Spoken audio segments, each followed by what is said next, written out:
Hello' বন্ধু বান্ধৱীহঁত, আজি তোমালোকৰ মাজলৈ লৈ আহিছোঁ অৰ্থবিজ্ঞানৰ প্ৰথম অধ্যায় মুদ্ৰা আৰু বেংক ব্যৱস্থা ইয়াৰে পাঠভিত্তিক প্ৰশ্ন উত্তৰসমূহ আজি তোমালোকৰ মাজলৈ আগবঢ়াম। গতিকে আহা ভিডিঅ'টো আৰম্ভ কৰোঁ। ইয়াতে প্ৰথমটো প্ৰশ্ন হৈছে বিনিময় প্ৰথা কি? আমি জানো যে এইটো প্ৰশ্নৰ উত্তৰ নিশ্চিতভাৱে সকলোৱে জানো, তথাপিও এইটো প্ৰশ্নৰ উত্তৰ আমি পেজ নম্বৰ 19ত চাব পাৰোঁ। ইয়াৰ উত্তৰটো হ'ল সামগ্ৰীৰ বিপৰীতে সামগ্ৰীৰ প্ৰত্যক্ষ বিনিময়েই হ'ল বিনিময় প্ৰথা। অৰ্থাৎ কোনো এটা বস্তুৰ সলনি আন এটা বস্তু আদান প্ৰদান কৰাটোৱেই হ'ল বিনিময় প্ৰথা। ইয়াৰ পিছৰ প্ৰশ্নটো হ'ল মুদ্ৰা কি? ইয়াৰে এনচাৰটো আমি 23 নম্বৰ পেজত পাম। এনচাৰটো হ'ল ইংৰাজ অৰ্থনীতিবিদ জিঅ'ফ্ৰী ক্ৰাউথাৰৰ মতে বিনিময়ৰ মাধ্যম হিচাপে সাধাৰণ গ্ৰহণযোগ্যতা থকা আৰু লগতে সামগ্ৰীৰ মূল্যৰ মাপকাঠি আৰু মূল্যৰ ভাণ্ডাৰ হিচাপে কাৰ্য সম্পাদন কৰা যিকোনো সামগ্ৰীয়েই হ'ল মুদ্ৰা। দেশবাসীয়ে যদি বেল গছৰ পাত বিনিময়ৰ মাধ্যম হিচাপে গ্ৰহণ কৰে তেনেহ'লে বেলপাতৰ সাধাৰণ গ্ৰহণযোগ্যতা থাকিব আৰু বেলপাত মুদ্ৰা হ'ব। মুদ্ৰাৰ সাধাৰণ গ্ৰহণযোগ্যতা আইনৰ দ্বাৰাও সমৰ্থিত। ইয়াৰ পিছৰ প্ৰশ্নটো হ'ল মুদ্ৰাৰ এটা মুখ্য কাৰ্য উল্লেখ কৰা। গতিকে ইয়াৰে এনচাৰটো আমি পেজ নম্বৰ 24 তাতে পাম। ইয়াতে আছে মুদ্ৰাৰ কাৰ্যাৱলী। মুদ্ৰাৰ কাৰ্যাৱলী আছে মোটামুটিভাৱে 4টা। গতিকে এই 4টাৰ পৰা যিকোনো এটা লিখিলেই হ'ল। মই 1 নম্বৰটো চাই আছোঁ। মুদ্ৰা হৈছে বিনিময়ৰ মাধ্যম। বিনিময় প্ৰথাত সামগ্ৰীৰ বিপৰীতে সামগ্ৰীৰ প্ৰত্যক্ষ বিনিময় হৈছিল। মুদ্ৰা ব্যৱস্থাত সামগ্ৰীৰ পৰিৱৰ্তে সামগ্ৰীৰ পৰোক্ষ বিনিময় হয়। চাউল উৎপাদন কৰা ব্যক্তিগৰাকীয়ে বজাৰত চাউল বিক্ৰী কৰি মুদ্ৰা অৰ্জন কৰে আৰু সেই মুদ্ৰাৰ সহায়ত তেওঁ কুঁহিয়াৰ ক্ৰয় কৰিব। বিনিময় প্ৰথাৰ এটা লেনদেন মুদ্ৰা ব্যৱস্থাত দুটা লেনদেনলৈ পৰিৱৰ্তিত হ'ল। মুদ্ৰা হৈ পৰিল বিনিময়ৰ মাধ্যম। যি মুদ্ৰাই বিনিময়ৰ মাধ্যম হিচাপে কাৰ্য সম্পাদন কৰিব নোৱাৰে সি মুদ্ৰাও হ'ব নোৱাৰে। ইয়াৰ পিছৰ প্ৰশ্নটো হ'ল 4 নম্বৰ প্ৰশ্নটো হৈছে অবিহিত মুদ্ৰাৰ এটা উদাহৰণ দিয়া। আমি জানো যে চেক হৈছে এটা অবিহিত মুদ্ৰা। চেক মুদ্ৰাক আমি মুদ্ৰা বুলি ক'ব নোৱাৰোঁ। গতিকে চেক হৈছে এটা ধনাদেশ বা আদেশী মুদ্ৰা। ইয়াৰ পিছৰ প্ৰশ্নটো হৈছে 5 প্ৰতিনিধিত্বমূলক কাগজী মুদ্ৰা কি?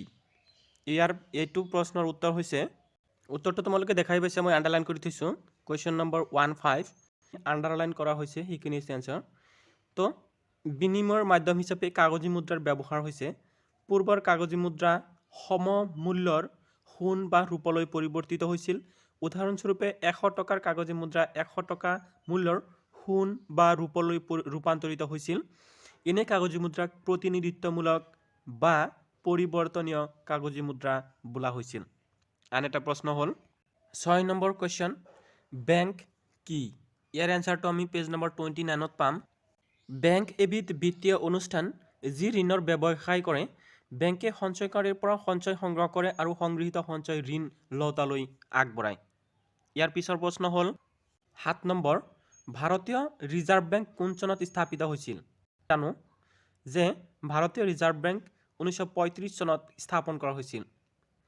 ইয়াৰ পিছৰ আন এটা প্ৰশ্ন হ'ল চলিত আমানত কি? ইয়াৰে উত্তৰটো হ'ল যি ধৰণৰ আমানতত সঞ্চয় কৰিলে বা জমা ৰাখিলে সঞ্চয়কাৰীয়ে নিজৰ সঞ্চয় যিকোনো সময়তে চেকৰ যোগেদি উলিয়াই আনিব পাৰে তেনে আমানতকে চলিত আমানত বোলে। ইয়াৰ পিছৰ প্ৰশ্ন হ'ল এতিয়া আমি পাম চমু উত্তৰৰ প্ৰশ্ন, অৰ্থাৎ যাক নম্বৰ প্ৰশ্ন হৈছে সংগতিবিহীন অভাৱে বিনিময় প্ৰথাত কিদৰে সমস্যাৰ সৃষ্টি কৰে? এইটো কুৱেশ্যনৰ এনচাৰ আমি পেজ নম্বৰ 20ত পাম। ইয়াৰ এনচাৰটো হ'ল সংগতিবিহীন অভাৱ, ইয়াতে আণ্ডাৰলাইন কৰা হৈছে। কয় ধান উৎপাদন কৰিছে আৰু কৰ কুঁহিয়াৰৰ প্ৰয়োজন হৈছে। খয় কুঁহিয়াৰ উৎপাদন কৰিছে, খৰ ধানৰ প্ৰয়োজন হোৱা নাই। খয় মাছহে বিচাৰিছে। তেনে অৱস্থাত ক আৰু খৰ মাজত বিনিময় হ'ব নোৱাৰে। খয় মাছ উৎপাদনকাৰীজনক বিচাৰি পাব লাগিব। ধৰি লোৱা হ'ল যে সেইজন যদি গৈ খৰ পৰা কুঁহিয়াৰ নিবিচাৰে, সৰিয়হ বিচাৰে, তেতিয়া আকৌ খ আৰু গৰ মাজত বিনিময় হ'ব নোৱাৰে। এইদৰেই অভাৱৰ সংগতিহীনতাৰ বাবে বিনিময় প্ৰথাটো ক্ৰমশ নোহোৱা হ'ল। মুদ্ৰাৰ আগমনে এই অসুবিধা আঁতৰ কৰিলে। ইয়াৰ পিছত 2 নম্বৰ প্ৰশ্নটো হ'ল মূল্যৰ ভাণ্ডাৰ বুলিলে কি বুজা ইয়াৰ এনসাৰটো আমি পেজ নাম্বাৰ 21ত পাম মূল্যৰ ভাণ্ডাৰৰ অভাৱ যিখিনি আণ্ডাৰলাইন কৰিছে সেইখিনি এনসাৰ মূল্য বুলিলে সা সামগ্ৰীৰ মূল্য বুজিব লাগিব যিবোৰ বেছি দিন নীতিকে মাছ গাখীৰ কণী ইত্যাদি বেছি দিন সাঁচি ৰাখিব নোৱাৰি বিনিময় প্ৰথাত মূল্যৰ ৰূপত সামগ্ৰীৰ ভাণ্ডাৰ সঞ্চয় কৰিব লাগিব আনহাতে সামগ্ৰীৰ ভাণ্ডাৰ সঞ্চয় কৰি ৰখাটো সুবিধাজনক নহয় মুদ্ৰা ব্যৱস্থাত সামগ্ৰী সঞ্চয় কৰি থব নালাগে মুদ্ৰাৰ ৰূপত সঞ্চয় হয় ব্যক্তি এগৰাকীয়ে এই সঞ্চয় নিজৰ লগত নাৰাখি বেংকতো জমা থব পাৰে যেতিয়াই প্ৰয়োজন হয় তেতিয়াই সঞ্চয় কৰি থোৱা ধনৰ বিপৰীতে লাগতিয়াল সামগ্ৰীসমূহ সংগ্ৰহ কৰি ল'ব পাৰি মুদ্ৰা হ'ল সা সামগ্ৰীৰ মূল্যৰ ভাণ্ডাৰ ইয়াৰ পিছৰ প্ৰশ্নটো হৈছে মুদ্ৰাৰ কোনটো বৈশিষ্ট্য সবতোকৈ গুৰুত্বপূৰ্ণ আৰু কিয় ইয়াৰ এনসাৰটো আমি পাম পেজ নম্বৰ 23 ইয়াৰ এনসাৰটো হ'ল মুদ্ৰাৰ সাধাৰণ গ্ৰহণযোগ্যতা থাকিব লাগিব নহলে মুদ্ৰা বিনিময়ৰ মাধ্যম হ'ব নোৱাৰে মুদ্ৰাৰ বৈশিষ্ট্যসমূহৰ ভিতৰত এইটোৱেই সবতোকৈ গুৰুত্বপূৰ্ণ বৈশিষ্ট্য ইয়াৰ পিছৰ প্ৰশ্নটো হ'ল 4 নম্বৰ প্ৰশ্ন মুদ্ৰাৰ তাৰল্য গুণ কি এইটো এনসাৰ ইয়াৰো এনসাৰ আমি পেজ নম্বৰ 23 তেই পাম ইয়াৰ এনসাৰটো হ'ল মুদ্ৰাৰ তাৰল্য যিখিনি আণ্ডাৰলাইন কৰা হৈছে সেইখিনি এনসাৰ যিকোনো দুটা সমমূল্যৰ সা সামগ্ৰীলৈ তৎক্ষণাত আৰু প্ৰত্যক্ষভাৱে ৰূপান্তৰিত হ'লেই মুদ্ৰাৰ তাৰল্য গুণ আছে বুলি ক'ব লাগিব আন এটা প্ৰশ্ন হ'ল মুদ্ৰা সা সামগ্ৰীৰ মূল্যৰ উমৈহতীয়া মাপকাঠি এইটো ব্যাখ্যা কৰিব দিছে এইটো এনসাৰটো আমি পেজ নম্বৰ 21ত পাম 2 নম্বৰত দিয়া আছে হিচাপ নিকাচৰ উমৈহতীয়া এককৰ অভাৱ ইয়াৰে তলত মই যিখিনি আণ্ডাৰলাইন কৰিছোঁ এইখিনি লিখিলেই বোধহয় হ'ব মোৰ বোধেৰে মুদ্ৰা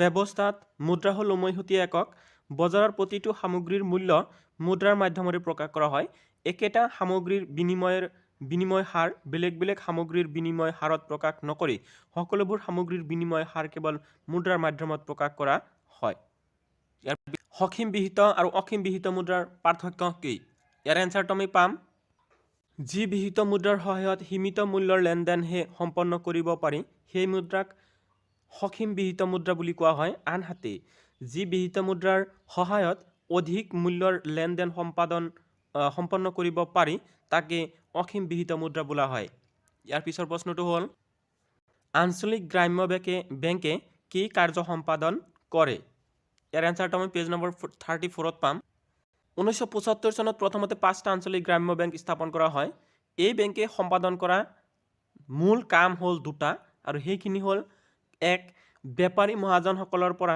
অত্যাধিক সুদ দি ঋণ লওঁতা গাঁওবাসীলৈ অতি কম সুদৰ হাৰত ঋণ প্ৰদান কৰি দুখীয়া গাঁওবাসীক সকাহ দিয়া আৰু 2 নম্বৰত কৈছে যে গ্ৰাম্য সঞ্চয় সংগ্ৰহ কৰি বিভিন্ন উৎপাদনমূলক কাৰ্যত সেই সঞ্চয় ব্যয় কৰা ইয়াৰ পিছৰ প্ৰশ্নটো হ'ল 8 নম্বৰ প্ৰশ্ন অনা বেংক প্ৰতিষ্ঠানসমূহ বেংকতকৈ কি অৰ্থত বেলেগ ইয়াৰ এনসাৰটো হ'ল অনা বেংক বিত্তীয় প্ৰতিষ্ঠানসমূহত চেকৰ ব্যৱস্থা নাথাকে সেয়েহে বেংকৰ দৰে চেকৰ দ্বাৰা মানুহে লেনদেন কাৰ্য সম্পাদন কৰিব নোৱাৰে আকৌ বেংকৰ ক্ষেত্ৰত জমাকাৰীৰ সঞ্চয় বীমা আঁচনি থাকে কিন্তু অনা বেংক বিত্তীয় প্ৰতিষ্ঠানসমূহত এনে বীমাকৰণ ব্যৱস্থা নাথাকে তো বন্ধু বান্ধৱীসকল আজিলৈ চমু প্ৰশ্ন উত্তৰ তোমালোকলৈ এইখিনিয়ে ইয়াৰ পিছৰ ভিডিঅ'ত মই তোমালোকক এইটো লেসনৰ পৰা যিখিনি দীঘল উত্তৰৰ প্ৰশ্ন আছে সেইখিনি তোমালোকক জনাবলৈ যত্ন কৰিম তো বন্ধু বান্ধৱীহঁত আজিলৈ সামৰিছোঁ ধন্যবাদ